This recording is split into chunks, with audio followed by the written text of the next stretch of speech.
සියලුම දෙනාට ආයුබෝවන්. කොහොමද ඔයාලට? ඔයාලා හැමෝම ආසයිනේ සතියාන්තයේ පවුලේ හැමෝමත් එක්ක එකතු වෙලා බඩපැලෙන් hina වෙන්න පුළුවන් ලස්සන කොමඩි ෆිල්ම් එකක් බලන්න. බොලිවුඩ්ෙන් කාලයකට පස්සේ අන්න ඒ වගේම නියම පවුලේ විනෝදාස්වාදයක් කරගෙන ආපු අලුත්ම චිත්‍රපටයක් ගැන තමයි අද අපි කතා කරන්න යන්නේ. ඒ තමයි 2026 මැයි මාසයේදී තිරගත වීම ආරම්භ කරපු දැන් Netflix සරහා ට්‍රේමස් රෙස්පොන්ඩ් එකක් ලබා දෙමින් ස්ට්‍රීම් වෙන පාටි පට්නි ඕවර්ඩෝ චිත්‍රපටය. ඉතින් මේ චිත්‍රපටේ නම ඇහුවම ඔයාලට හිතෙන්න පුළුවන් නා මේකත් අර සාමාන්‍ය විදිහට බිරිඳට හොරෙන් වෙනක් ගැහණු ළමයෙක් එක්ක සම්බන්ධයක් පාත්වන යන කතාවක් කියලා. හැබැයි මම ඔයාලට මුලින්ම කියන්නම් ඔයාලා හිතන දේ සම්පූර්ණයෙන් වැරදි. මේක ඊට වඩා හාත්පසින් වෙනස් පටලැවිලි සහ වැරදි වැටහිම් මැද ගලාගෙන යන සුපිරි රෝලර් කෝස්ටර් රයිඩ් එකක්. අද මේ වීඩියෝ එකෙන් අපි බලමු ආයුෂ්මාන් කුරානාගේ මේ අලුත්ම කොමඩි ගේම් එක ඇත්තටම සාර්ථකද? මේක බලන ඔයාලා කාලේ වෙන් කරන්න වටිනවද කියලා වීඩියෝ එකට ලයික් එකක් දාලා අපිත් එක්ක දැන්ම එකතු වෙන්න. ඉතින් දැන් අපි හැරෙමු චිත්‍රපටයේ කතාව පැත්තට. මේ කතාවේ ප්‍රධාන චරිතය තමයි ප්‍රජාපති පාණ්ඩේ. මේ චරිතය රඟපාන්නේ ආයුෂ්මාන් කුරානා. ප්‍රජාපති කියන්නේ වනාන්තරයේ බා ජ්‍යෙෂ්ඨ නිලධාරියෙක්. ඌ තමන්ගේ රාජකාරිය අකුරටම කරන කැලෑවේ ඉන්න දරුණු සත්තුන්න පවා හරිම සූක්ෂම විදියට අල්ලන්න පුළුවන් දක්ෂ නිර්භීත කෙනෙක්. හැබැයි කැලෑවේ සත්තුන්න කොච්චර ලේසියෙන් පාලනය කරගත්තත් ප්‍රජාපතිට තමන්ගේ පෞද්ගලික ජීවිතය පාලනය කරගන්න ඊට වඩා 100 ගුණයක් අමාරු වැඩක් වෙනවා. ඉතින් ප්‍රජාපති විවාහ වෙලා ඉන්නේ ඉතාමත් ආදරණීය. ඒ වගේම ටිකක් සැකසහිත බිරිඳක් වෙන වමිකා ගැබිගේ චරිතයේ එක්ක ප්‍රජාපති තමන්ගේ බිරිඳට පණ වගේ ආදරේ. ඌ කිසිම වෙලාවක ඇයට ද්‍රෝහී වෙන්න හිතන කෙනෙක් නෙවෙයි. හැබැයි දෛවයේ සරදමට වගේ ඔහුගේ ජීවිතයට තවත් කාන්තාවන් දෙන්නේ කහඹු විදියට සමීප වෙනවා. එක්කෙනෙක් තමයි ඔහුගේ කාර්යාලයේ වැඩ කරන සමකාලීන මිතුරයෙක් වන රාකුල් ප්‍රීතිසිං. අනෙක් කෙනා තමයි හදිස්සියම ලොකු කරදරයක් වැටිලා ප්‍රජාපතිගෙන් උදව් ඉල්ලන්න එන සාරා අලි ඛාන්.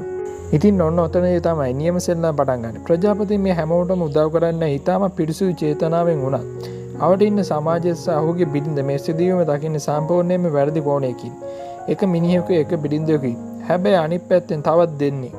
ඉතින් එක බොරුවක් වහන්න ගිහින් තව බොරු 100ක් කියන්න සිද්ධ වෙන. ඒක වැරදි වැටහීමක් ලියන්න ගිහින් මුළු නූල් බෝලෙම පටලව ගන්න ප්‍රජාපති අසන්නකම තමයි මුළු චිත්‍රපටයෙන් පුරාම අපිට hina වෙන අවස්ථාව හදලා තියෙන්නේ. ඉතින් අපි චිත්‍රපටයේ ස්ට්‍රීම් ප්ලේ එකේ එහෙම නැත්නම් තිර නාටකයේ දෙස බැලුවොත් අද්දස් එක මුදස්සර් ආසිස් මේක ලියලා තියෙන්නේ පේස් එක 1-2කට ස්ක්‍රීන් එකට ඇදලා තබා ගන්න පුළුවන් වෙන විදිහටයි.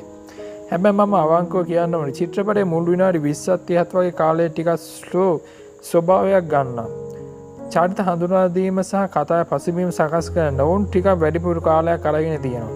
අන්න ඒ නිසා ෆිල්ම් එක පටන් ගත්ත ගමන්ම ඔයාලට හිතෙන්න පුළුවන් මේක ටිකක් බෝරින්ද කියලා. හැබැයි යාළුවනේ ඒක කම්මැලි විනාඩි 30 පහ වුණාට පස්සේ කතාව ඇතුළේ ට්විස්ට් එකක් සහ කොමඩි සිදුවීම් එකකින් එක ගලාගෙන එන්න පටන් ගන්නවා.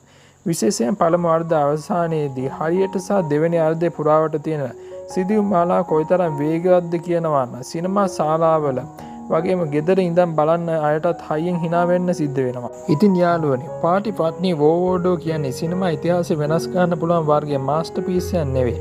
ඒක යම් යම් අඩුපාඩු දුර්වල සහ අනවශ්‍ය ඇදගෙන යාම් තිබුණත් හැබැයි ඔයාලට කිසිම පීඩයක් නැති සතියන්තයේ පවුලේ අයත් එක්ක hina වෙලා සර විනෝදාස්වාදය ලබන්න චිත්‍රපටයක් හොයනවා. මේක නියම තේරීම. ඉතින් ආයුෂ්මාන් කුරානාගේ විශිෂ්ට රංගනය සහ පටලැවිලි සහගත හාස්‍යජනක සිදුවීම් නිසා ඔයාලා වැය කරන කාලේ අපතේ යන්නේ නැහැ.